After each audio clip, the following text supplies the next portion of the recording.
neurodiverse children will have very, very strong strengths and very, very weak weaknesses. Putting those children in an environment in which they can learn how to use those very, very strong strengths to benefit the people around them gives them kind of a place in the world and a way to move forward.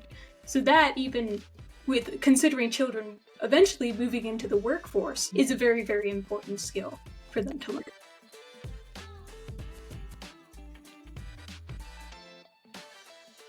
Hey, it's Joy, and this is the Joy of Neurodiversity podcast. Here we break down stereotypes, celebrate the brilliance of different minds, and get real about what it actually means to be neurodivergent. Because at the heart of it all, neurodiversity isn't just a concept, it's people. It's lived experiences, challenges, strengths, and the stories that connect us. Whether you're here to learn, feel seen, or reimagine what's possible, you're in the right place. By pressing play, you're choosing to embrace a new way of thinking, one that honors every brain for what it brings. So settle in, get comfortable, and let's dive into today's episode.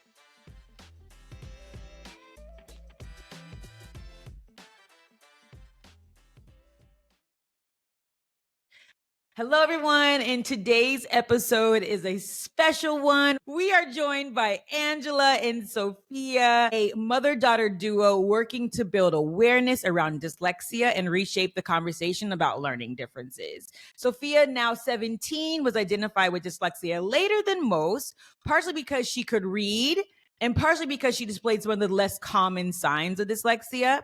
That experience fueled her passion for advocacy, leading her to launch a community project that helps others recognize the early signs of dyslexia and access free online assessments. We're definitely going to have to dive into that one.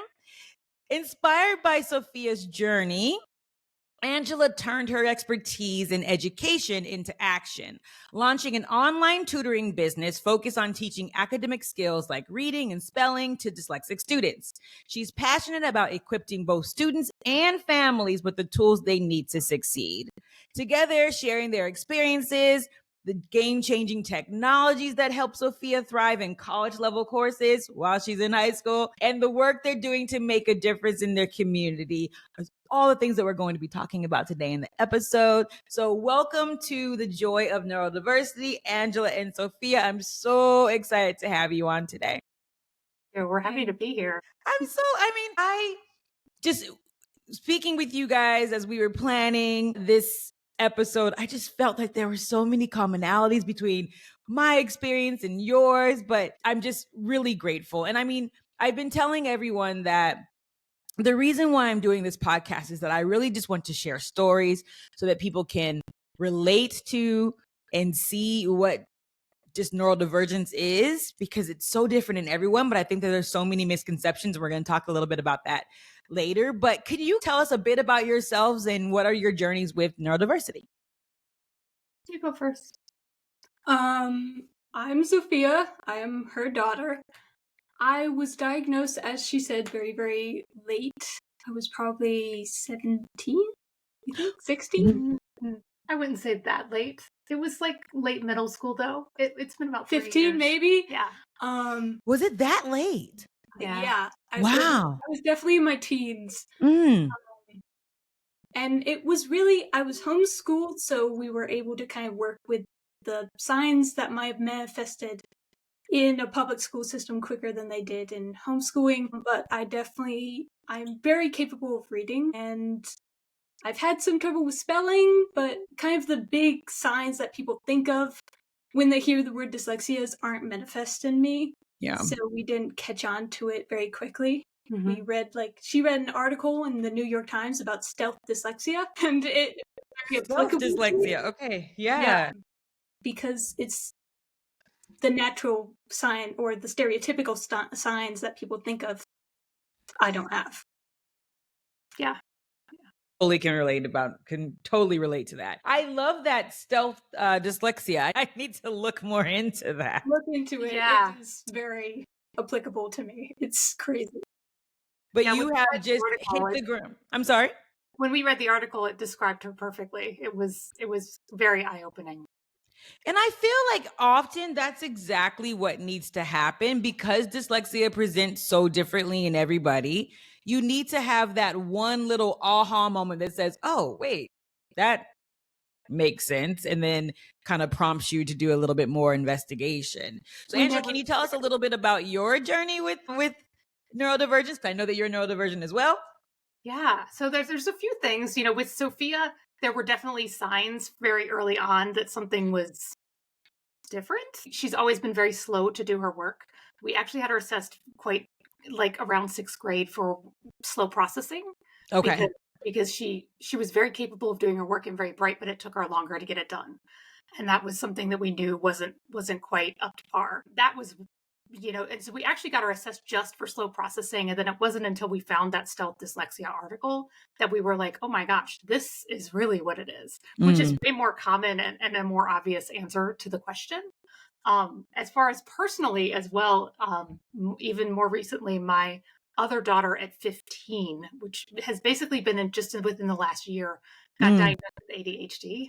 And the doctor who diagnosed her, I know fairly well because I used to work with him. And I was like, Okay.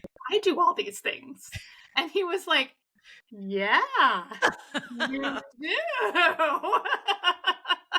So, her at 15, me at 47, figured out that we like have ADHD, which is kind of funny as well. We also have inklings that my husband, who's 55 and has a PhD from Duke, probably also has dyslexia. He Really? has all the signs as well. Not that we've ever had him assessed officially, but yeah, he has all the signs that Sophia does as well. And Sophia, you have Irlen syndrome, yes? I do. I have Yeah. syndrome along with my dyslexia. Me Which, too. yeah, it doesn't always manifest itself, but it does when I'm very, very tired and have been reading for a long time and everything starts to fall apart. I can say from experience as being, so I was diagnosed at 12 with what they then called scotopic sensitivity syndrome, which is now Irlen syndrome. And at the time, they just said that that was dyslexia. I now know that I have dyslexia and I have Irlen syndrome. And so I can tell you that from my lived experience, that it gets a lot, like the Irlen syndrome gets a lot easier and you just manage it naturally. Like I don't need lenses anymore. My words don't do a lot of moving and blurring anymore. Every once in a while, like you said, if I'm tired, it might. I'm still extremely sensitive to light. Extremely sensitive to light. That I don't think that's ever going to go away. But what do your words do? I also have, I don't necessarily have a lot of blurring, but my words will start to kind of blend together. I get like rivers in between my words. So Oh, kind do of you?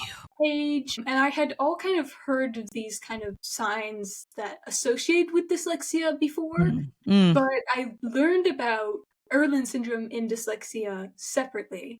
I was diagnosed with dyslexia, and then later we discovered Irlen syndrome. Mm. Went through the whole process of getting me lenses, which I wear kind of off and on when needed. Yeah. But I wish that people looked for Irlen syndrome when they diagnose dyslexia. Yeah. Because two things come together quite a lot, and I wish they would just knock it out.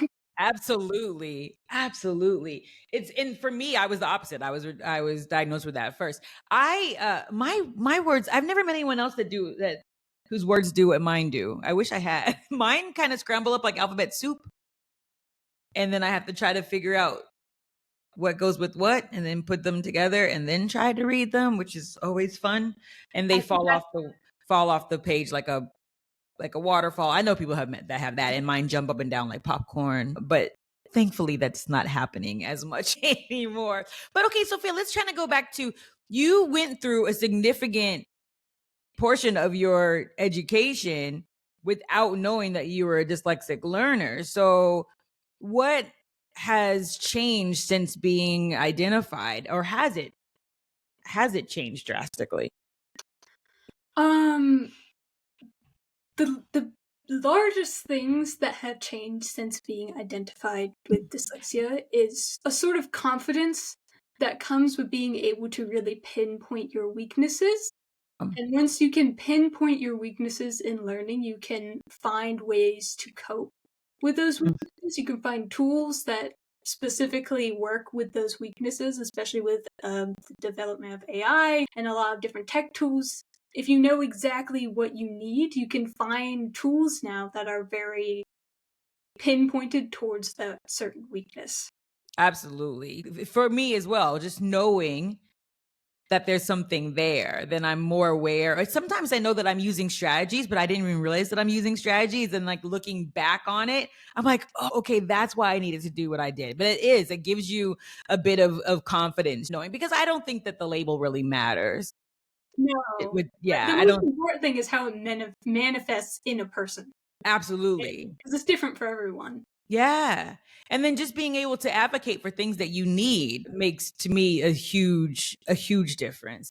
But I'm just so blown away by the fact that you were diagnosed late and could have just you're thriving. But I think that that's a testament to just the amazingness that our brains are as neurodivergent. So, Angela, you're a parent of neurodivergent children, an educator.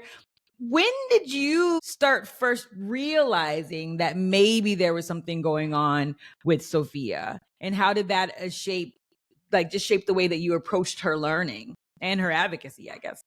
Yeah, well, so as I said, we were trying to get her diagnosed for slow processing very early on. I kind of joke, even as an infant, when she would breastfeed, she took like 4 times as long as she should have. Really? Yeah, which is super weird. And interestingly, I actually worked as an obstetric nurse at the time, and I, talked to the lactation consultant, and I'm like, she feeds every 3 hours, but she feeds for an hour and a half, so I'm dying. And she told me, she's like, there's not a lot you can do for that, but I can tell you that it's a personality, and it will last. And that actually has been true. She's a very, very laid back person. And has been a very easy child to parent. Okay. But so slow one. But yes, like you have to tell her to come to dinner, a half an hour early. When she was young, putting on the shoe, like everything has been slower. And that really, even academically is her big challenge, is that she has to take longer to take tests. She takes her longer to write. Like everything takes her 2 to 3 times as long as the average person to do. And so constantly having to accommodate for that. Yeah. But, as for me as a parent, with having that answer, I became a slightly better parent and homeschool teacher with the recognition that like, she's not doing this because to make me crazy. Yeah. I mean, again, you have to think like on the spectrum, I'm this ADHD parent, right? And I do everything at like the speed of light.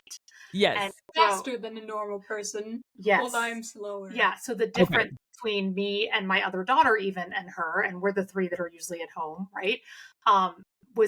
Is pretty astounding. So it just kind of gave me the insight that I needed to be more patient and to understand that sometimes I do, like as a parent, my worst moments are always when like you're not going to be able to survive out there in the real world if you are this, if you take this long to write a paper, or you take this, and sort of you start to get those fears as a parent, right? About what, and that's when I'm usually at my worst as a parent.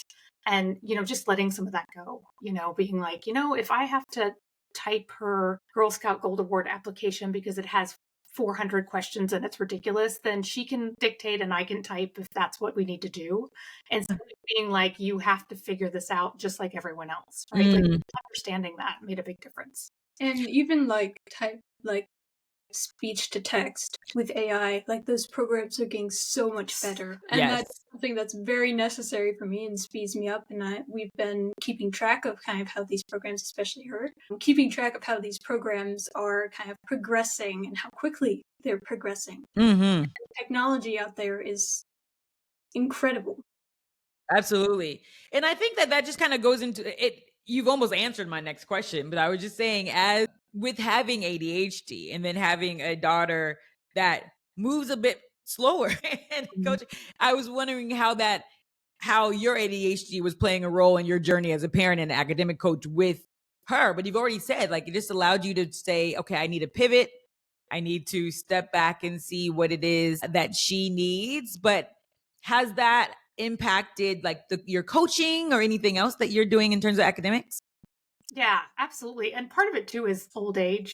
Yeah, you are not old. So Sophia, when she was in preschool, had this teacher that had the most amazing affect of anyone I've ever known. She just was this very zen, she was an amazing role model, even like for the parents, because she just had this amazing. But one Yeah. night I remember her telling me that like, she kind of said, your kids get the best of me. Like I wasn't like this with my own children, but I like learned and I grew and I now have like a level of knowledge that allows me to kind of be this person for the children in my classroom. And so it's the same, which was so lovely because of course, you know, you have young children and you're spread so thin and you're just, sometimes it's just about surviving. So I feel that from her, but I definitely feel that now because my kids are 15 and 17. They're very independent.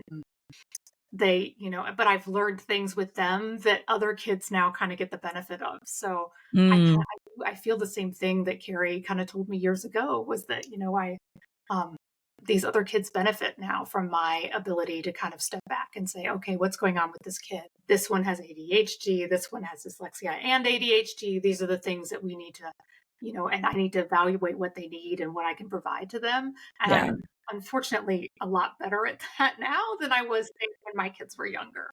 Yeah, but I think also it's like you said, it's you have to kind of grow and learn and figure out what works best.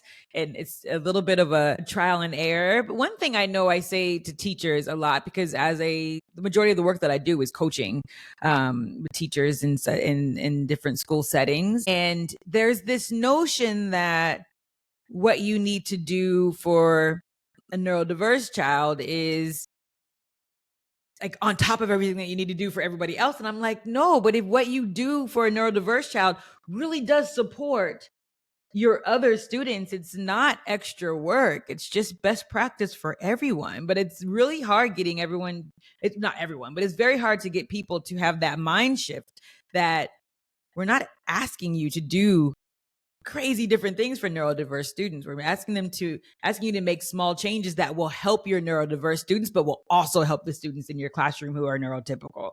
And I just wish that people would just latch on to that mindset of it. Even teaching kids, neurodiverse children, because neurodiverse children will have very, very strong strengths and very, very weak weaknesses. Yes.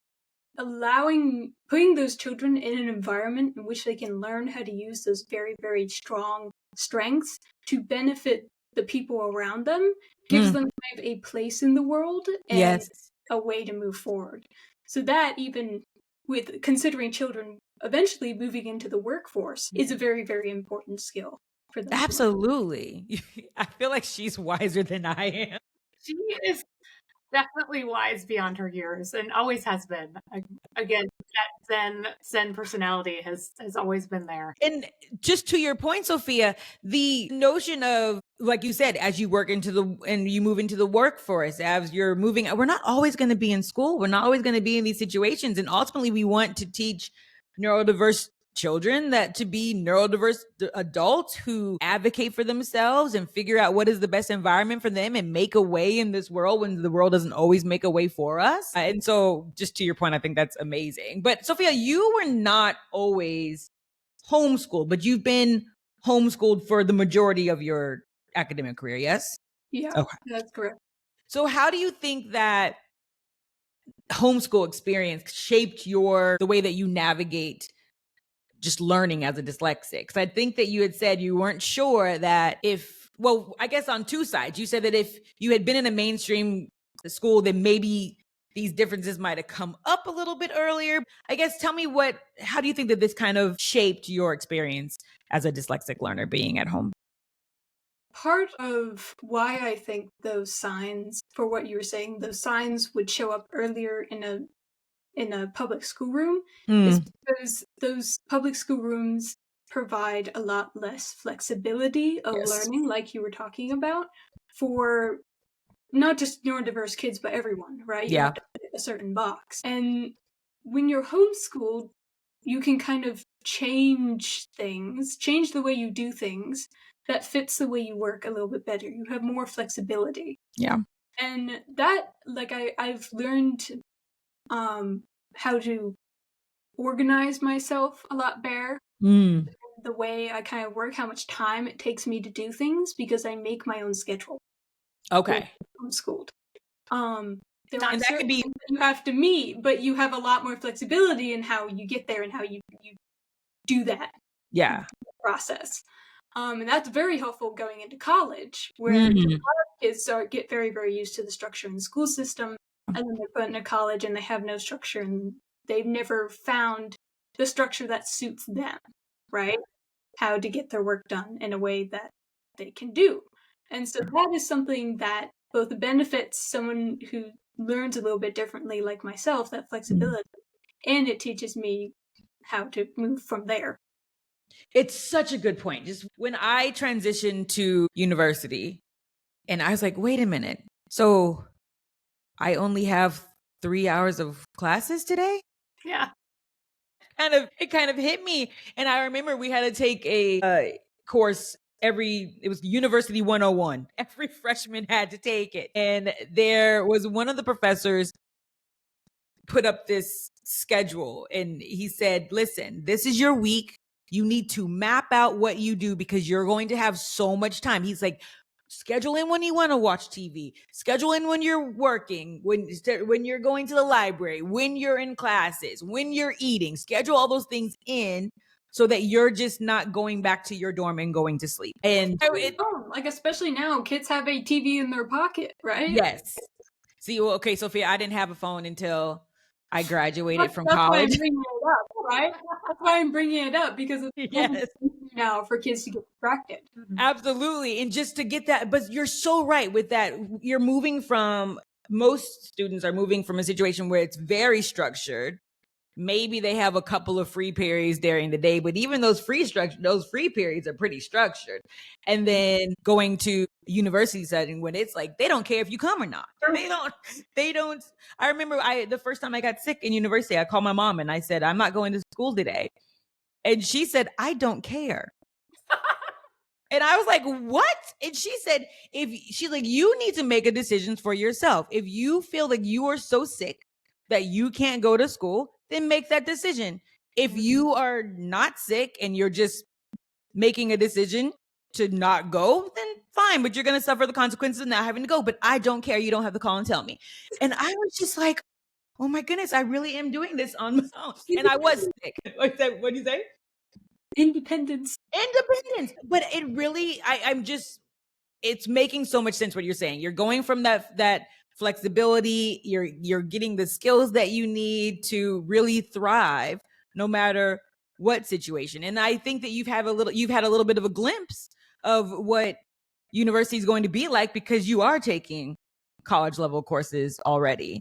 So no, I love this so much, to your point. But has this influenced your approach, Angela, to how you structure learning for Sophia as a homeschooling parent? When she got her diagnosis, did you change how you structured her learning? So yes and no. Okay. One of the things that we come up with that you were discussing that I think is important to point out is a lot of people think that homeschool children are very sheltered. Yeah. And are less independent, but my experience has always been the opposite. Me too. They're quite a bit more independent. Me too. So in my house, of course, my husband's a professor and we have a very academic house. So I would not call us average by any stretch. I didn't necessarily change the structure. When the girls got to middle school, I would write up what had to be done over the course of the week and they had to figure out how to get it done. And, Sophia, was like, I'm going to do English all day this day. I'm going to do science, because switching was hard for her. Yeah. Her ADHD child was like, I'll do a little of this, and a little of that, and a little of this, and then somehow it's all done. She could not even, if she tried to write a paper all day, she'd lose interest, right? She needs to change what she's doing every hour. Yeah. But they both got their work done. Yeah. College is fine. As long as you make your due date, nobody cares how you get that done. Exactly. And so we kind of knew that we were preparing them for college, right? So we set it up so that they, were structured that way. I think the piece that really changed was, one, I had actually quite a bit more patience with Sophia. Okay. Which I needed to learn. And the other piece was Sophia also has dyscalculia. And the math was something I really, really kind of pushed and pushed and pushed. And I just, because she just, every year she got more and more behind. And it was like, and that's when, parents get obsessed. They're behind. Yeah. And it's funny because I can always say behind what, who made the line, why is that the rule? Exactly. But I still feel that as a parent, right? But it finally kind of let that go. If she's going to study, politics, international relations, the classics, all of the things, that she has an interest in. Humanities. It's not really certain, her math skills. I mean, she needs certain math skills, but she does not need to have upper level math skills. We have a computer. Oh, yeah. Yeah.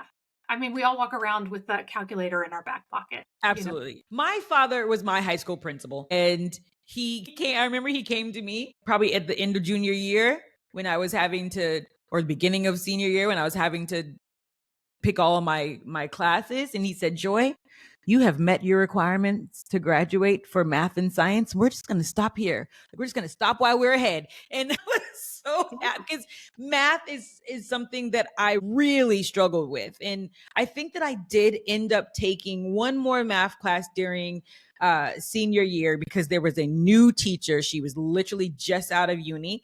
And my dad was like, I just think that her approach will work for you. So I remember I took a class my senior year, and it was like the first time that I got an A in math because she just figured out, like, she just knew how to teach it. But my dad was the same way. He was like, listen, we have met our requirements. There is no shame in stopping. You love humanities, you love English, you love those things. Let's just double up on that and go with it. And I wish that more parents would have, I guess, the courage to do that. One thing I think is so important with neurodiverse kids, and I think that you guys spoke to it as well, is that we have the same expectation for our neurodiverse students, but we just need to have this inkling that everyone's going to get to the finish line in a different way, and that's okay as long as they get to the finish line. With your girls doing their work in different ways throughout the week, all that matters is that they got there, and that their journey to getting there is what works for their mind. And that it's just that what we talked about is just not making us stay within that box to do it. So, Sophia, I know that assisted technology and AI has really been something that has been a life changer for you.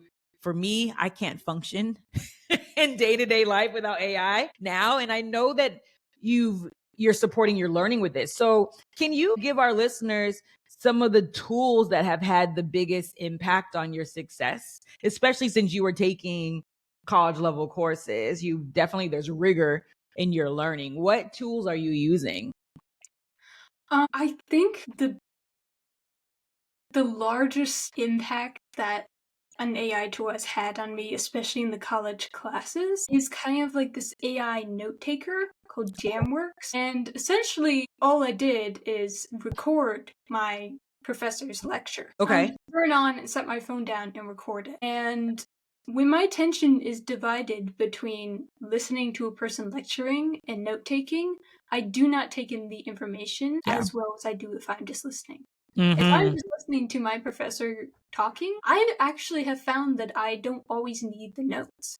The notes that Jamworks made for me was very helpful, like when I got to my midterm or my final, when I needed kind of those highlights of the lectures to take my test. But when I'm listening to my professor talking, I can take in the information much better than if I was divided between listening and taking notes. So that made huge difference for me in my last class, and I got one of the highest grades that anyone has ever gotten in that class. Amazing.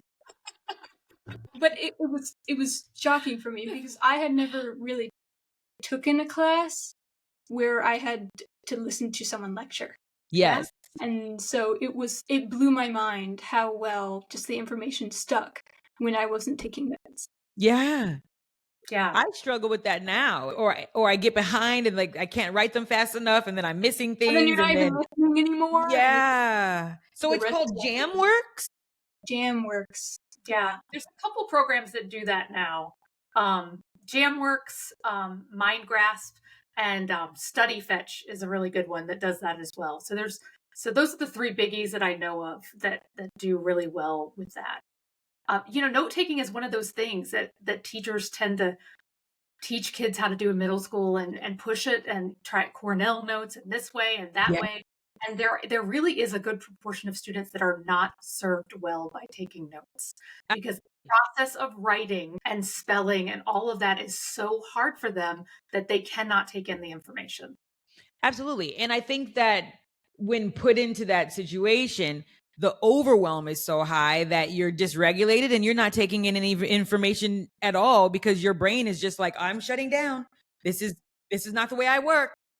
Time test, right? Yeah. Time test. When the time is too short, kids just stop thinking and Yes. it's too And stressed. most dyslexic students actually have a really good memory if they're able to sit and engage in what they're learning in.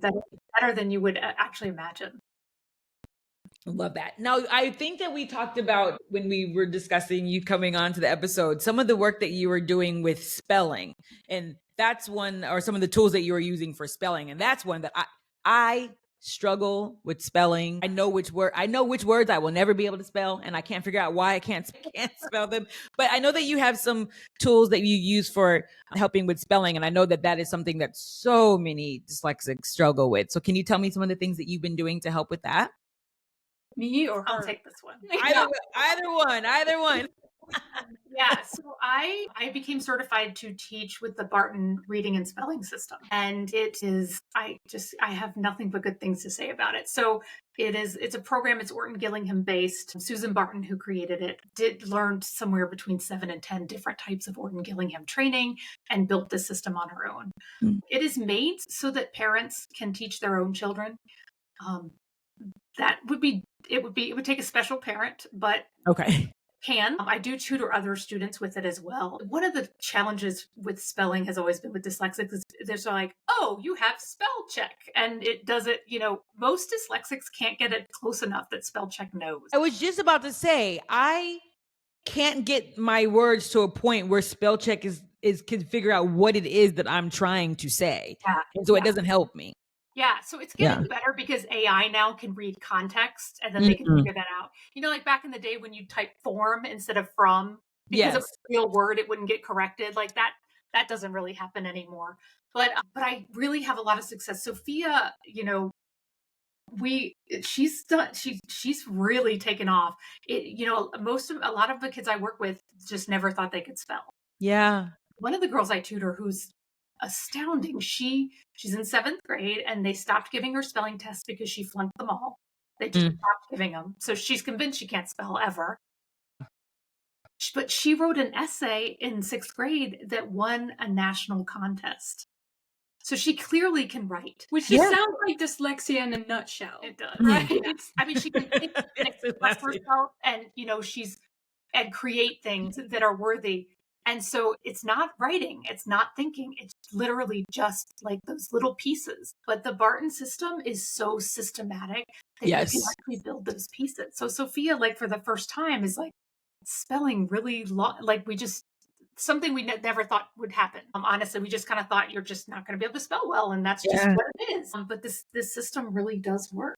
It's kind of something astounding. that I was using, especially before Barton, was like Siri. I would ask her. I would say, "How do you spell whatever?" Yes. And then she'd tell me, and I'd write it.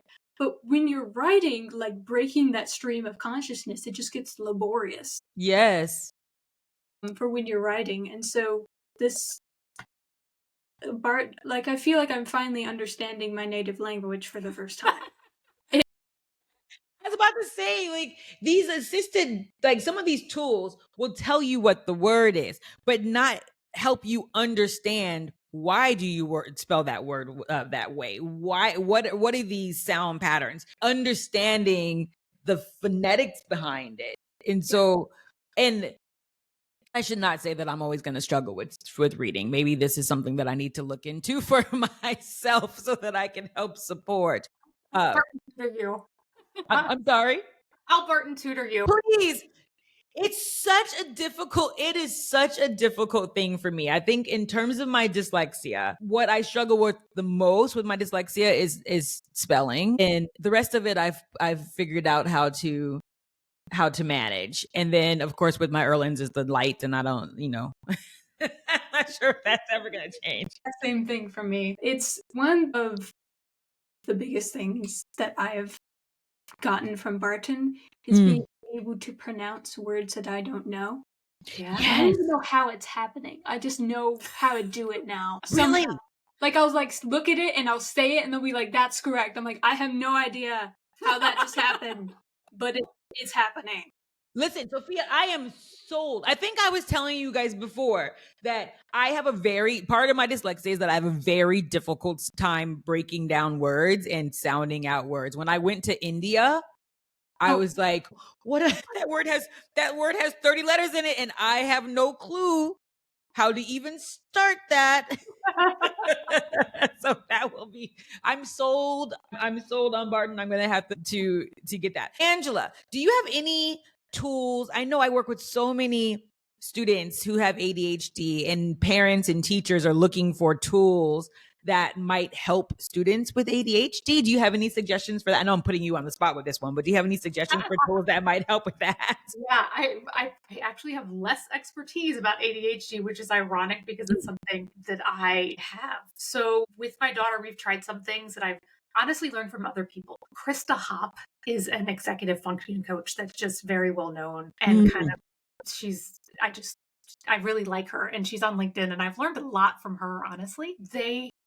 We've tried a Pomodoro timer. So it automatically makes her stop and get up and do something every 25 or every 50 minutes, depending on what she wants.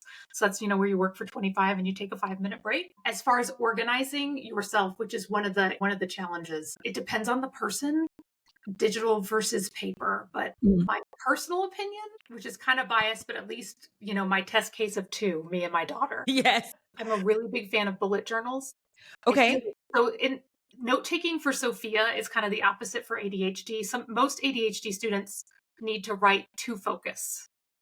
Because if you just sit there and somebody starts yammering at you, you're like, oh, that's way more interesting over there. Right? Yeah. It's really hard. And like when I watch podcasts online myself, I have to put them at 2.5 times. Because then I have to focus because they're talking so fast. Really? Okay. So it's really hard to listen to people at normal speed. Yeah. Funny. But the beauty of a bullet journal is that, first of all, one of the things people do with ADHD is things come to your mind and then they leave you as fast as they come. Absolutely. So like having something on you and writing it down right then and there is invaluable. The other thing for me then is when I recognize that I'm not focused or I don't know, like I'll get up and get a snack and then I'll be like, oh, maybe I should watch cat videos or, whatever just taps me in that moment, right? I feel so seen. Sometimes I get up and I'm like, wait a minute, I was literally just going to get some water. How am I now doing a load of laundry and trying to make brownies? Seriously, I just go. Yeah. I am there. But but that's the thing. I know to look at my list. And so because I have it written down, and every night before I go to bed, I'm actually fresher at night, which tends to be an ADHD thing too. I'm told I do my best work between 8 and 11 p.m., which is great. But always before I go to bed, I put together my bullet journal, like what I have to do, the schedule, so I don't forget appointments. And then, my list of what I have to do. When I start to get off focus, I know just to refer back to my, so that keeps me on tasks and keeps me getting the things done that I have to get done. So to me, that physical piece is really, really useful. There are programs, Monday, I know some people have used, sometimes just a Google Calendar works for people. I'm very big on setting timers because I've burnt some food in my days because and that's something that I just kind of always did, but I now recognize that it's probably an ADHD thing and why I always have to set timers for things. Sometimes appointments that I'm afraid I'm going to forget, I'll set an alarm on my phone. But again, I know because I review in the morning that list of my appointments. And if there's something that I think, oh, I'm going to be really into my work, or, I'm going to finish my book club and I have to leave 2 minutes later, so I'm going to forget. Yeah. So those are the sorts of things that I think are really common for ADHD people. But, again, Ryder Carroll, who made the bullet journal, he did it because he had ADHD. So it makes sense that it works for me. Like I my sister, love this. she uses notes. Like she has an Apple phone, so she uses Yes. notes on her phone. And she always has her phone on her more than she has her bullet journal. Yeah. Especially she like goes onto campus and all this stuff, and she's doing work on her phone, whatever. And so it's always right there for her to look at. Yeah. I'm not sure I know what a bullet journal is. Oh, look, I've got it right here. It'll look backwards. Everywhere. I do. So my daughter does use a bullet journal, but she, again, those things that come to your mind that you're like, oh, I've got to make that appointment. She'll put it right in the notes in her phone so that, again, she doesn't lose it. I literally carry this around. So this is the first year I've a physical bullet journal. Okay. And then I have so many journals in my life. That is an ADHD thing. Like to get journals thinking it's going to fix everything. And then you just have a pile of journals. Yeah. Olivia has a pile of journals. I don't actually. I'm pretty good. I stick to my one.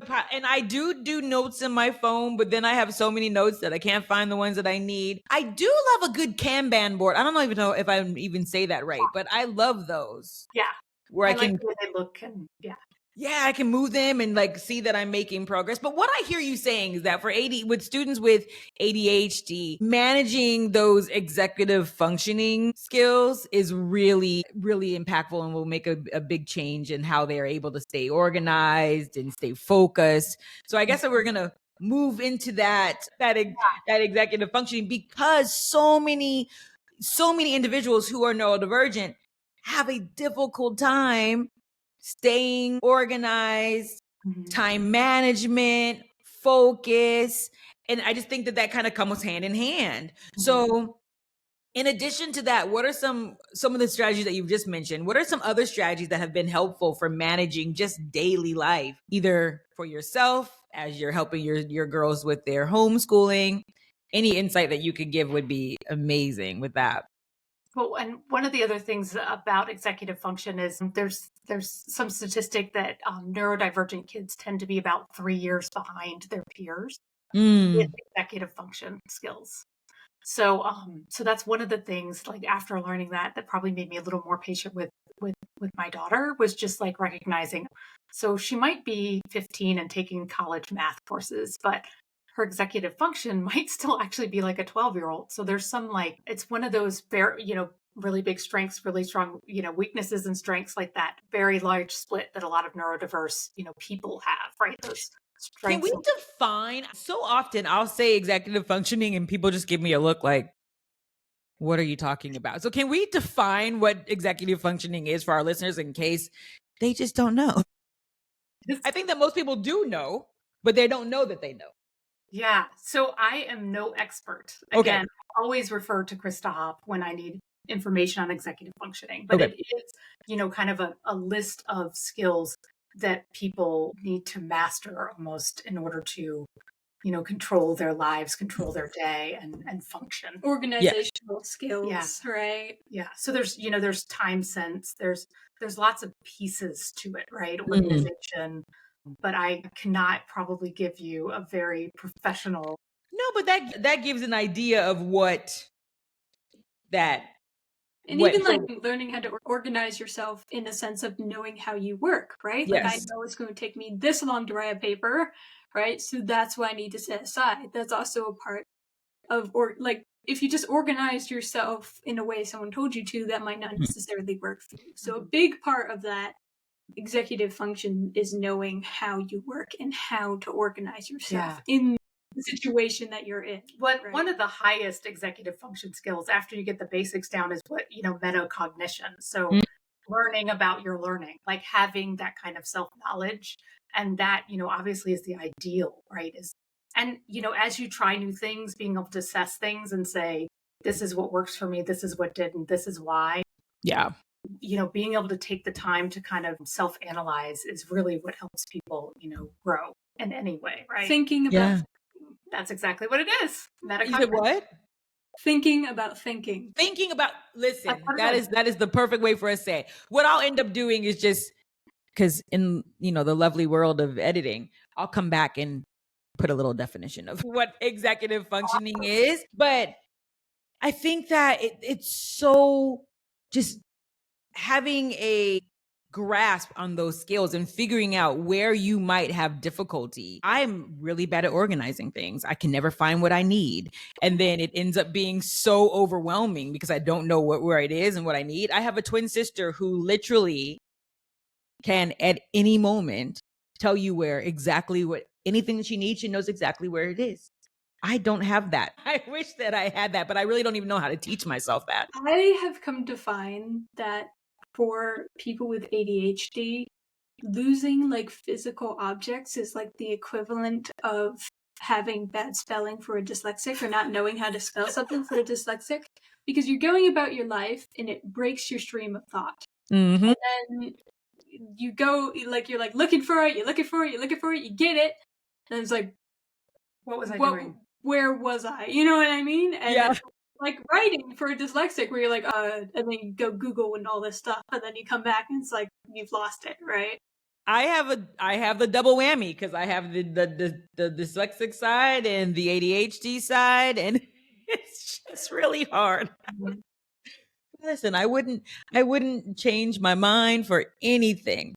You guys are so great. As I'm going through the questions that I want to ask, like you kind of ask them before I have to ask them, which has been amazing.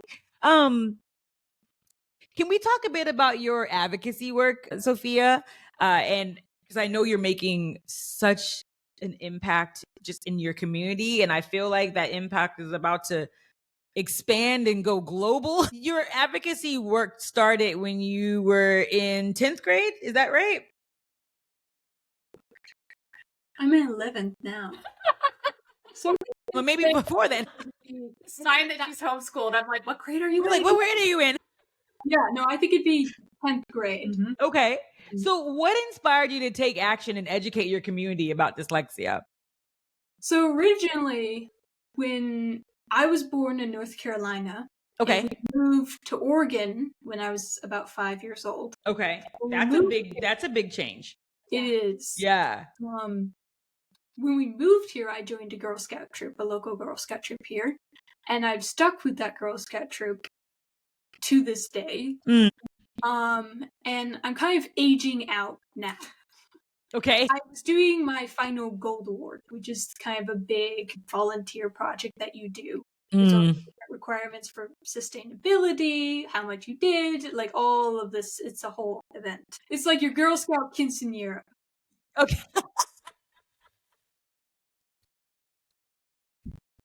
So that was what originally I was like trying to think of something that I could bring to my community to fill the requirements for this project, right? And so I had been diagnosed with dyslexia relatively recently. Yeah. I had had enough time to kind of learn about things that worked for me, learn about what dyslexia really was, all of these different pieces that come into it. And I wanted to kind of share that with my community and with parents and with students and kind of give them a footing in the academic world relating to dyslexia. Yes. And when I started the project, I knew it was something that was needed in our community, but I didn't know how needed it was. Yeah. So I started this whole project. I kind of pitched it to the Girl Scouts and they were like, it's a great idea. So I went in and I did it.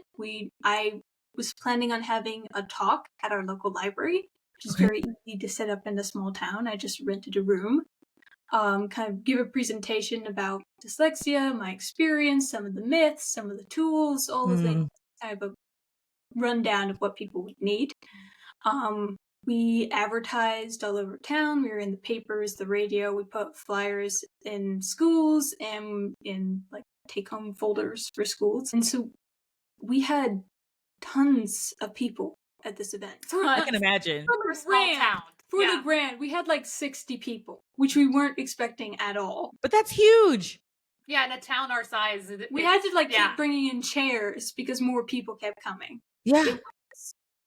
It was very enlightening for me. That was the first time that I really realized just how necessary it was in my community and how much people were looking for this information. I got contacted the company that had given me a dyslexia assessment. It's an online dyslexia assessment from NeuroLearning, Mhm. right? That's what it's called. And when we had read that article in the New York Times about stealth dyslexia, the light bulb went off, and Mom searched around and found this online assessment that is, I think, still the best one there is, essentially. I mean, as an online assessment by Yeah. far. Yeah. Yeah. And so I took it, and it was pinpointed all of my weakness. It was not a fun day for me, Oh, bless. but it was very enlightening. It Yeah, was I'm about to say definitely- not fun, but enlightening. Yeah. So then I got my diagnosis, and we went through this whole kind of process. I contacted that company again when I was setting up this kind of presentation, because I was hoping I would get a discount to provide these assessments, get a certain amount, like I think 50, we got about 50 assessments, Yeah. to give out to people who were interested. And I Okay. got a discounted price, but it wasn't completely free like I would have preferred for people in our community. Yeah. So I went to our local Seroptimist group, and especially since I was doing something for Girl Scouts, it was and helping our community, it was very applicable to the Seroptimist group. And it's very, very easy to contact these kinds of organizations, and they're very, very helpful and very willing to help people out, right? So I just put in an ask to see, and they paid for the rest of the assessments. Oh, that's And amazing. so I got this grant to give these assessments to people. Because that is such a barrier. I can't tell you how many people I've met who just haven't been able to have been diagnosed because diagnosis is so cost prohibitive. Well, so like an assessment isn't a formal diagnosis. Yes, that's true. but That's it's helpful. Yeah. It's yes, a first step. Right? absolutely. But I feel so to that point, there's so many people that don't even take that first step because of the cost of even having the assessments, not even thinking about diagnoses and going through with educational psychologists or what have you. They Yeah. can't even get to the point where they screen to see if it's even a possibility because it's so expensive, and or if the school hasn't picked up on something, they won't cover it from the school side. So there's just the mere fact that you were able to get that so that people could at least be screened and see if there's even a possibility is amazing. So how many did you end up being able to provide? I think we have 5 left. Out of 50. Out of 50. Yeah. Yeah. And I think about 80% of the people, or maybe 82% of the people who took it, were definitely dyslexic. Really? And after I gave my presentation at the library, kind of the next year in February, I went back and gave it again to the Seroptimist who had given me that grant. And by then we had the statistics of kind of what came from those assessments. And it was just amazing to show them kind of what they had done in our community. But even looking at just the fact that how large is your community? The county has, I'm going to say this wrong and somebody's going to call around 1,000 in the county. Okay. So, yeah. So even statistically, when you look at that, to see that 80% of those, that's a huge number of people who did not know that they are dyslexic in a small, pretty concentrated area. Yeah. So just people having that awareness has to be so impactful with now being able to say, okay, I know what's going on, I can put these strategies in place, talking to teachers, you're raising awareness, people are more aware of what's going on with dyslexia. It's huge what you're able to do. Even after I had given the presentation at the library, a lot of people came up and talked to me directly. And there were so many parents and students who were almost like kind of relieved just from hearing the information, just like there was like a burden lifted off of their shoulders. Yeah. Because it was like that light bulb moment when we found that article in the New York Times. Like they finally understood how they worked and why these things were happening, right? Yeah. I think I told you this before, but for me, I had honestly thought that I had missed the mark with just going out and talking about dyslexia, talking about neurodivergence. And every single time I do a keynote or go to a parent coffee morning, or everyone is just like, thank you so much. I did not know. I wasn't aware. I had so many misconceptions about what this was, and you gave me an idea of what I really should be looking for. There's so many misconceptions and people are ill-informed. And so just knowing that you are taking the initiative to go out there and say, listen, this is what dyslexia is. I want to educate you. I want to give you access to be able to see if this is something that you might be struggling with. It's something that I truly commend. And I hope that you get to start doing this on a larger scale. So we're going to manifest that for you. But Angela, I'm all about manifestation.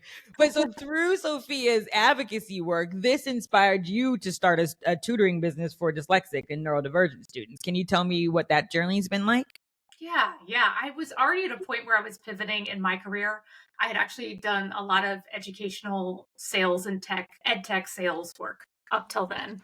Okay. And I had actually left that job because I traveled a lot and it wasn't working for our family at the time. And so I had started just tutoring some kids in town because everybody knows that I homeschooled my kids and, they're my best advertisement, I would say.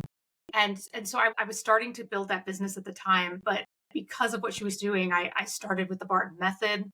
The first 2 kids that I tutored within 6 weeks were reading at grade level. Really? Yeah. And I was like, whoa, this is really, and, like kids, their parent, told everyone in town, Small about me. town, right? It's a small town. Yeah. And they're, kind of a well-connected family, but also really rewarding for me to kind of be able to see that kind of an impact. And again, with Sophia, we just never thought she'd be able to spell, and she can. Yeah. So that, it became a reward in itself, but I did I tried that because of Sophia and then just built it from there. Yeah. And the more I worked with different dyslexic students, the more I enjoyed that. So then I got academic coaching. I added that to my roster and along with my Barton work. And then I just am really into AI. Yeah. Following it and what's going on and changes and, talking. I just met with the people who run Study Fetch. That's one of those programs that I really love last week. And so I'm also starting to do talks on using AI for helping students with their accommodations, with all students. Some talks just specifically about dyslexia as well. Sophia and I are giving some talks together. We're actually talking at the World Literacy Summit in April in Oxford. So her and I have to go to Oxford and give a talk. Oh, that's amazing. Yeah. In April? Yeah. So I'm kind of building out some keynotes as well that I'm doing in addition to my work. So it's just kind of, it's building, right? It's snowballing. You start to do something, you feel passionate about it, you enjoy it, you see the rewards of what you're doing, and then it gets built more and more. And a testament to how much this is needed. Because I just feel like when you put yourself, people are just grasping on to, please give me the support that I need. Okay, so we're going to transition into, I guess, myths in a second. But if you could have a magic wand and change one thing about the way that the world sees dyslexia, Sophia, or ADHD, Angela, what would be that thing that you would change? Do you have an answer? I do. One of the big things about dyslexia that I have noticed is that, again, a lot of people focus on the label and try and, again, look at a lot of these myths about how it manifests itself in people, but really diving deep into how that kind of manifests in a person's personality and their place in the world and what they can bring to the world. Like, it's the people behind that is very important. And that is something that I would love to change about the general world mindset of what dyslexia is. It's focusing less on the technical pieces and more on the personality. I love that. Yes. Wholeheartedly agree with you. And Angela, what would you change if you could about the way the world sees ADHD? I mean, ADHD and dyslexia, I feel like we're moving in this direction, but just a little more kindness and acceptance of what this means. Sophia actually just posted, I think yesterday on LinkedIn. I don't know if you saw Zoe Saldana when she won Oscar. When she won the Oscar. Yeah. She said right at the beginning of her speech that she has dyslexia. Yes. It was like, and to like, for people to be able to just kind of even walk into the room or a job interview or anywhere and just be like, hey, I'm dyslexic. And people be like, cool. Yeah. But it also, for that to not be stigmatized, but also for the person receiving that information to have at least a little bit of knowledge of, this is what I can do to make that person more comfortable, or this is what I might need to know for them. And, I think we're moving that way. There's always a backlash. There's that whole, everybody has ADHD, you hear, but, I think anytime we make progress, there's always, a little bit of pushback.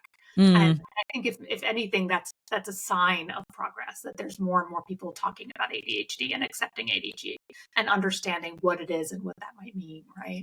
Absolutely. And I just think that the more that we talk, the more that we, I guess, give a glimpse into just what a neurodiverse mind or existence looks like, we're able to bust you can bust some of the myths, you can change the narrative. So what are some misconceptions that you, either about dyslexia or ADHD or neurodivergence in general, what are some of the myths or misconceptions that you would like to dispel about this condition?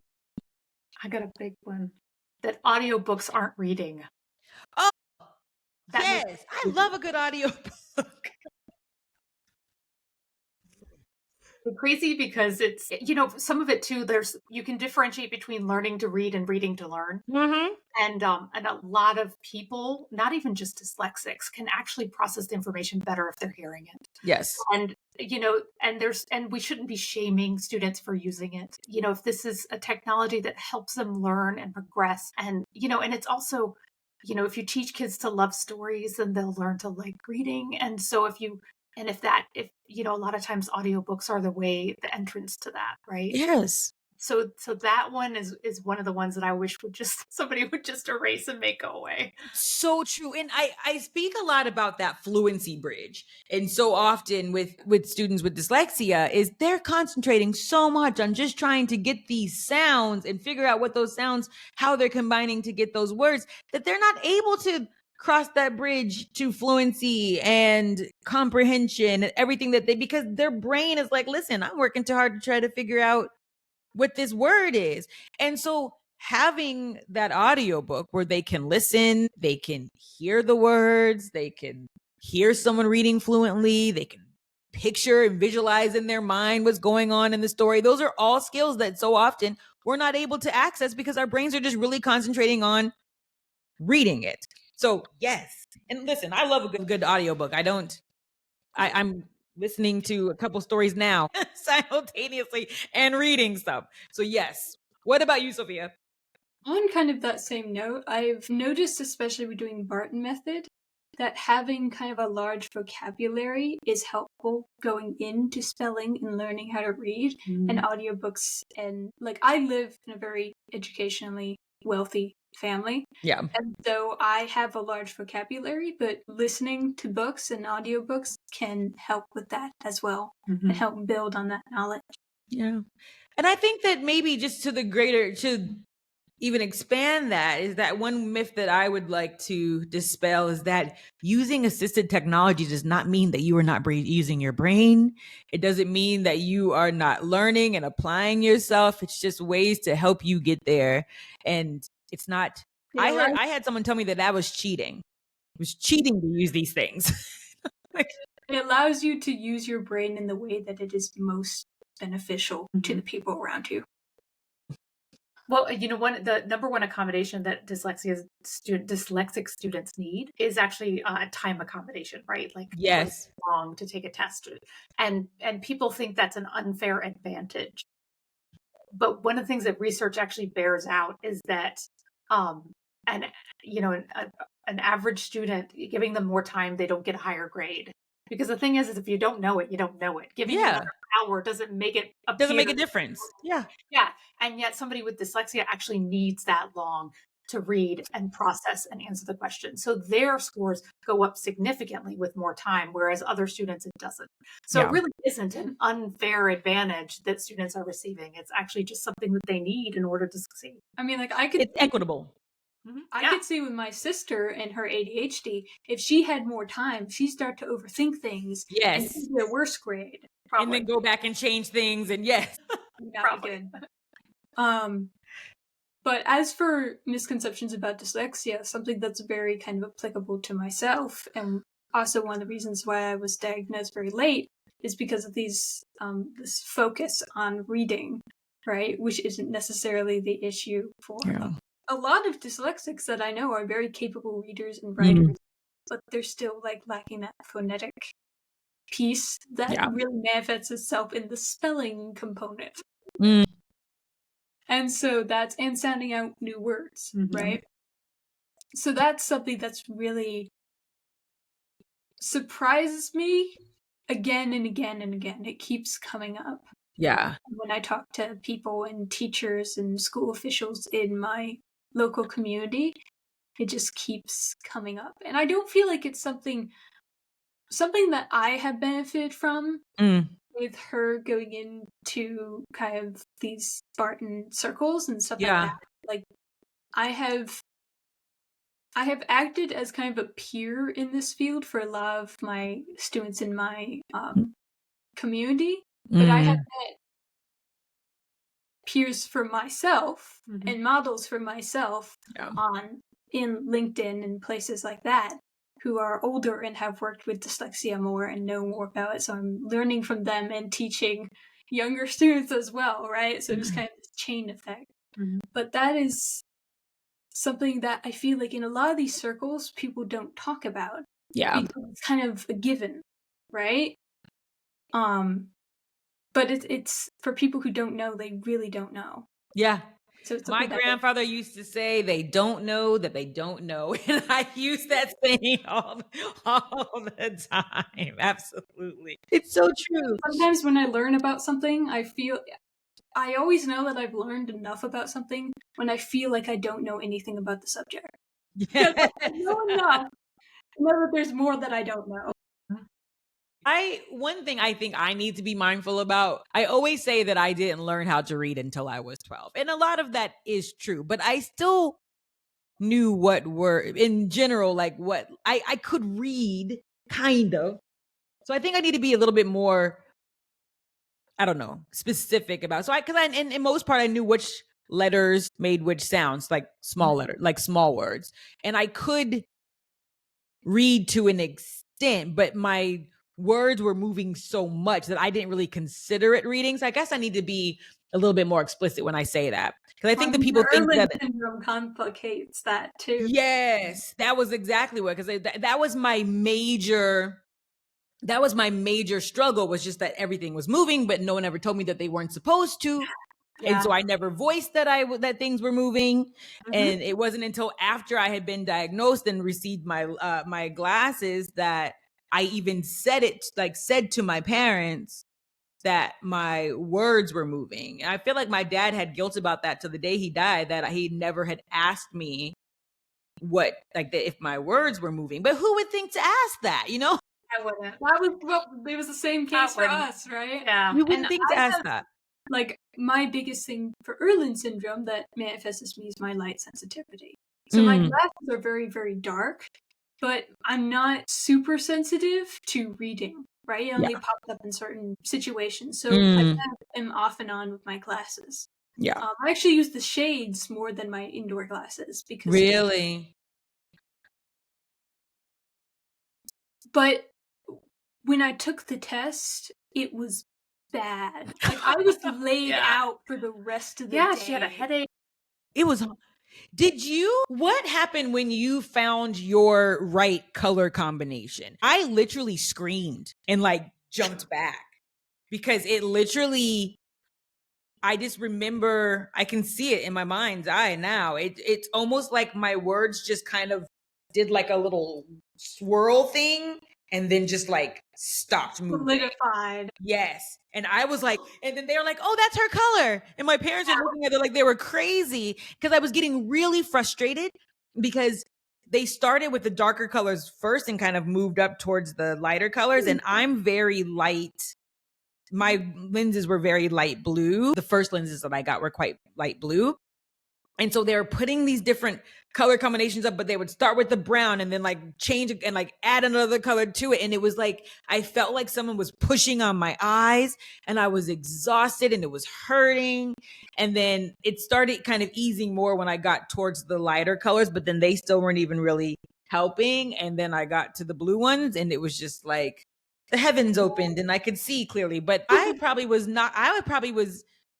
traumatized for the next couple of days because it was really exhausting to go through that process.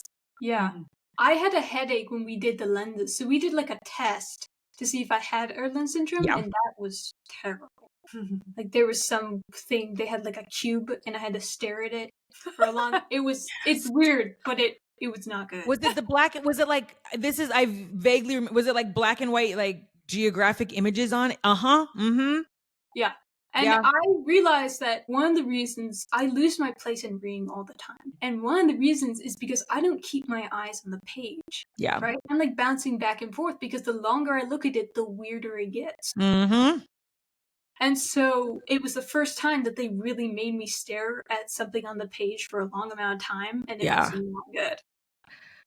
I think that I might have blocked that out. I remember because I had to go to this woman's house to have my testing, and I remember she gave me like this weird apple cider that was like in a powdered form, and it was hot, and I didn't like it, and I didn't want to be rude. I don't know why I remember these things. And she was like having me look at these different things, but reading for me or looking at anything that had the contrast of black on something white was physically painful for me. And then adding the lights, and I remember she was like putting on like lights to kind of trigger it. And it was just a very unpleasant experience. But then I felt relieved after when they were like, okay, yeah, no, there's something going on here. And then I had to go a different day to get look at the lenses and figure out what, color. So yeah, no, I'm feeling you on that one, girl. It was hard. It was hard. The crazy thing is I had never heard of Irlen Syndrome. I saw it on a LinkedIn post. Like Joe had just put something about it. And as soon as I read the post and she described it, I was like, oh, Sophia definitely has this. Yeah, I would love to get someone from like the Irlen Clinic or someone on to talk about it, because to your point, Sophia, I really do feel that we should be assessing dyslexia and Irlen at the same time. And I've had people come up to me and my parents when I was first diagnosed saying, this is a scam, she doesn't have this. And I remember my father telling someone, he said, I don't care if it's a scam. I don't care if you believe in it or not. All I know is that she wasn't able to even look at a book, and now she's reading and enjoying it. So if it's a scam, it's one that I'm happy to have given my money to, and my time and my energy to. Yeah. Yeah. Because it works. I didn't really believe that Irlen Syndrome, that I had it until that test. And I was like laid out in a dark room groaning for the rest of the day. And I was like, yep, I believe it. Got this. So I often say that, I'm sorry, go ahead. I think that's where that myth of dyslexics, that the letters move around. Yeah. I think it's because, I think it's people with Irlen Syndrome. So I think because that's one of those myths they always try to say, when people with dyslexia, it's not that. That's not what dyslexia is. But it is. I think it's because so many people have both of those things. Absolutely. And I get one myth that I always just drives me nuts is that dyslexics flip their words or flip their letters. And I say, yes, some of us do, but I also, the reading specialist in me, it's like, it is very developmentally appropriate for certain kids to be flipping certain number or certain letters. Like D and P and Q and B are literally all the same thing, just oriented differently. I have trouble with numbers more than letters. Like today I was typing in code to get into something, and like it sent a code to my phone and it had like the number 6 in it. Yes. And I typed it in and it said it was wrong, and I was confused, and it was because I put 9. 6. And I was like, oh, dyslexia at its finest. That's fun. I had a student who would always write the letter 3 backwards instead of an E. And I'm just like, that's a letter. That's a number, not a letter. Yeah. But she wasn't dyslexic. It was just, she's like, but it looks the same, Miss Buckner. I'm like, I know, sweetie, but it's a number. There's no numbers and words, and fix that one. But so I often say that I just feel that neurodivergence is a superpower. So what superpower do you think you have because you're dyslexic? What is your dyslexic superpower? What it is. What do you think? Because I'm interested, because I have something as well. So since Sophia was little, we have always said that she is good at peopling. Peopling. Okay, tell me more. Everywhere she goes, she makes friends instantly, and she can go speak in front of 70 people at the library and not even think about it. Like, Yeah. it's completely comfortable doing. Peopling. We used to joke when she was young about her becoming a politician, and now it might actually happen, which is funny. Listen, I feel like I'm well on your way. You're well on your way. So peopling. But Sophia, do you say that peopling is your superpower? I think that peopling, it's part of peopling. I also have a very kind of, I suppose was it the difference between tactical versus Strategic thinking is a big thing. Like, they both have ADHD. Both my mom and my sister have ADHD, and they're very, very strong people in the mathematical field, in the STEM field, tactical thinking, right? That's how they tick. I am much better with the other kind. Long-term stuff. All right? Big picture thinking, long-term stuff. And it's not, you can't calculate those kind of things, right? Draw connections between different things, especially when thinking about politics, and especially like international relations, which has been something that I'm very interested in. Tying connections between all these different relations and the people behind those relations, which is part of that peopling thing, is effortless for me, right? Yeah. That higher order thinking just comes very easily, even though I can't spell decision. Yeah. You know what I mean? Like, so that is something that I've found, especially since her work in business, that skill, that big picture thinking, and those peopling skills has a place in this world, a very important place. And I was like, I can talk to people as a job. Yeah, I know. I can actually use my strengths in a way that benefits the world. You know? Yeah. And so that kind of, first of all, when I was diagnosed with dyslexia, I really solidified, I know how I learn, and now I'm learning how I can implement that in the world. And it's very, very empowering for me. I love that. Absolutely. One thing I know for myself, and I need to be better about this, is I'm the same way, Sophia. I look at things in a bigger picture, and then I also can make connections. So typically if I'm talking to someone, I figured out what they're going to say before they say it. Or I figure, and then I get, mysteries?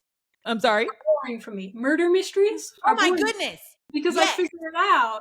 I figured it out. I remember that book, that movie, The Usual Suspect.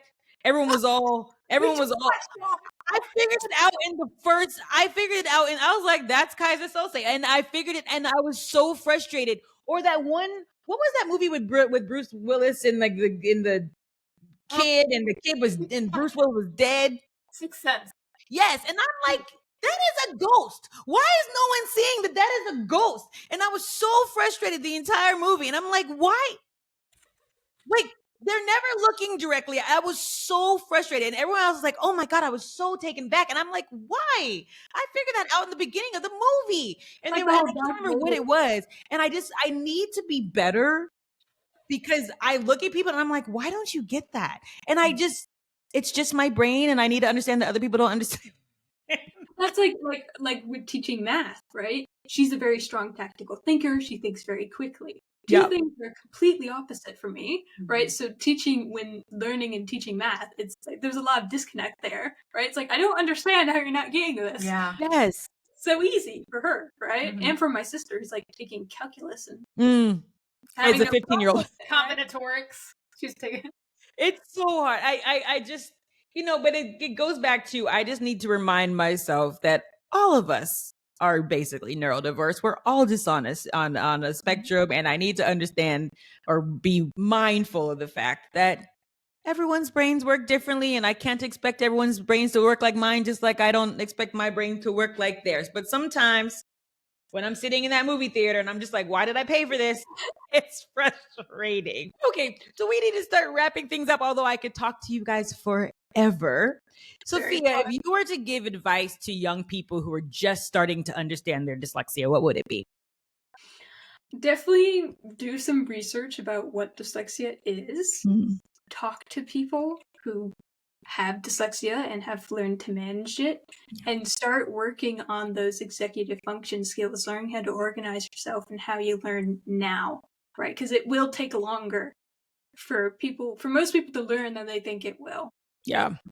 So those are the most important things. And especially talking to your peers who have worked through dyslexia and know how it works can help you with those executive function skills because they have had years of working with dyslexia. Yes. So that's and then even for instance, I think when we were talking before, when we were planning this episode, I was saying how that I was always really sensitive and I don't like people like shaking their feet or moving on the side of my face. And I always thought that was my dyslexia. And then both of you were like, oh, that's so ADHD. So just to see someone else and speak to someone else whose mind works similarly, and to be able to discuss some of the challenges and your little quirks that you have, it just really makes you feel seen and just helps you understand yourself better. Angela, I'm going to send this one over to you. What advice can you give to parents who are maybe just new to navigating having a child who is a neurodivergent learner, or a new diagnosis, or just struggling with, I know a lot of parents struggle with this having a diagnosis of neurodivergence. What is some advice that you can give to them? Yeah, it is always a challenge when you're a parent and you're trying to make your way through something like that in the beginnings. I'm going to have some little academic answers in that. That's okay. Everybody's going to get on and Google, and that's going to be the first thing that you do. And sometimes that can be good and sometimes that can't. I find in the day of AI that a lot of the websites say the exact same thing, and maybe it's not the best or most accurate thing, but they're just all using the same, they're all using chat to write it. So, go to good resources, find out who the guy is, right? I of course don't remember his name. There's a guy from ADHD that does ADHD research that is really well known from Harvard and has written kind of a couple books, finding those resources, the books. We'll put it into the show notes if you Sally Shaywitz, who's considered one, there's a couple people with dyslexia, like the Shaywitzes, Brock and Fernette Eade. So these are people who, have research scientists who have spent their lives studying these. So, finding those really good, resources to kind of start and getting that information can be invaluable. And honestly, it's where I would begin. Not on TikTok or on whatever your Google AI is going to give you may not be the best. And then from there, the best thing you got to do is find a community. Yeah. So, for dyslexia, the International Dyslexia Association is the professional organization. If you go there, you can find parent groups. There's a group called Decoding Dyslexia that I know has groups all over Canada and the US. I don't know if they go beyond those two countries, but there are, communities where you can find other parents, other students, tutors that work well with dyslexic students, and resources in those sorts of ways. So, certainly go to your, well-known research-based, sources. Start with the best. Go from there. Research-based is so key. I cannot stress it enough. For sure. So thank you for that. And I know that instinct is to Google. A lot of times my instinct is to Google, and it just can take you down a rabbit hole and then spiral into panic. So I totally agree. Research-based is best. So what I love to do at the end of each episode is to ask the same question. And that question is, what joy has neurodiversity brought into your lives? You're going to make me go first? Sure. You were the one last talking. Okay. So, to me, at this point, we've come to discover over, the past, 5 to 10 years that, both my husband and I are neurodivergent. Both of our children are neurodivergent. I can see that is what makes our lives interesting. certainly also probably one of the things that actually makes my marriage kind of strong, because we balance each other out in a lot of ways, in a lot of really good ways. And Vicky and I. Yeah, and my daughters too, like, get on like really well. We kind of laugh that sometimes, we put them together, they would be like invincible, because they have very different strengths. It has kind of just brought joy to my own family. But I also just think that, everybody's different. They keep saying there's more and more people being diagnosed with X, Y, or Z, and just accepting that and just learning about different types of people and how they work just makes everyone's life kind of richer. I mean, there's nothing I enjoy more than going out and meeting new people, but also having this level of understanding makes it so much more rich. Yes. And Sophia, what joy has dyslexia brought to your life? I'm glad that I've been able to find a community with dyslexia, and I've been able to benefit other people by my knowledge of it. And just watching, especially when I was doing my advocacy work, there was a young lady who walked up to me after I gave my talk, and she was so confident. Well, she was talking about all the trouble she was having in her school system. Right? She was like, "You're successful, and I'm going to be like you, and I'm going to move on, and I'm going to do this." You know what I mean? Yeah. And that was just, she had like a totally new mindset of how to move forward with that, right? And that girl was really what started it for me. I was like, this is a good and pure thing that I want to do, right? Yeah. And so it just gave me kind of a purpose, like she was talking about with her work with Barton. It's just kind of cascade in this whole thing, because it's just so beautiful to work with people in this way. Yeah. And I feel like you are very instrumental in building communities with the work that you're doing with your advocacy work. So I can say that, yes, that's clear evidence that it's bringing joy to your life, because you're really building those communities around you, which I cannot thank you enough for, because it's so needed. Well, okay. As we're coming to an end, I know people are going to listen to this and they're going to be like, where can I find you? So can you plug your work? Where can they find you? If someone wants to reach out, our listeners, if they want to reach out to you or learn more about your advocacy work or your project, Sophia, where can we all find you and connect with you? We are both on LinkedIn, especially. I think that's where most of our stuff is, especially for her. I have just considered, I'm just kind of getting my footing with LinkedIn, but I'm definitely on there, and I would love to meet people and talk to people. And I'm definitely thinking of putting more up on my LinkedIn profile about the work that I did in my community. Girl. So tell us your name for LinkedIn so we can find you. So mine is my full name. So I have Angela Marie D'Antonio on LinkedIn. And again, I put everything there and kind of link to anything else I'm up to. So it's really the place to keep up with me. Yes. And then Sophia just has Sophia D'Antonio as her LinkedIn. And I will link it in the show notes as well. Sweet. Ladies, thank you for coming on. I honestly cannot thank you enough. And I think that just the gems that you gave us about different AI tools, the different resources that we can use, tips for executive functioning, all these things are really going to resonate with our listeners. They resonate with me. I feel like I need to go get a bullet journal, get myself together, find a more succinct way for my notes. But I just feel like there were so many gems. But at the heart of things, Sophia, I just want to thank you, because I know it's really difficult sometimes for teenagers to say, listen, this is who I am. I'm unapologetically this person. Come and learn from me and take my experiences and see if you can relate, maybe see some of yourself in me. And I just really appreciate that, because it's not something that I find often with students of your generation. So thank you. People helped me along the way, so that is why I'm here. I appreciate that. Well, ladies, thank you so much for coming on the Joy of Neurodiversity. And to our listeners, if this was a story that resonated with you, please make sure that you subscribe so that you are aware when we're releasing our next episode. And we hope that everyone has an amazing day. Thank you for joining us on the Joy of Neurodiversity. Thank you. Thank you. Thanks, everyone. And that's a wrap for this episode of the Joy of Neurodiversity. I hope today's conversation left you feeling inspired, empowered, and seen. Remember, neurodiversity isn't something to fix, it's something to celebrate. If you loved this episode, don't forget to follow, subscribe, and leave a review.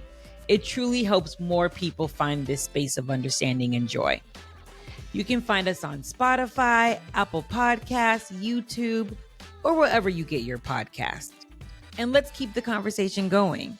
Connect with me on Instagram at the Joy of Neurodiversity and LinkedIn at Joy Buckner, and share your thoughts using the hashtag the Joy of Neurodiversity. New episodes drop every other Thursday, so be sure to hit that notification bell so you don't miss the next dose of neurospicy brilliance, deep dives, and empowering conversations. Until next time, embrace who you are, celebrate how you think, and keep rewriting the narrative, because the world needs your brilliance. Think big, be bold, and never dim your neurodivergent spark, because we were never meant to fit in.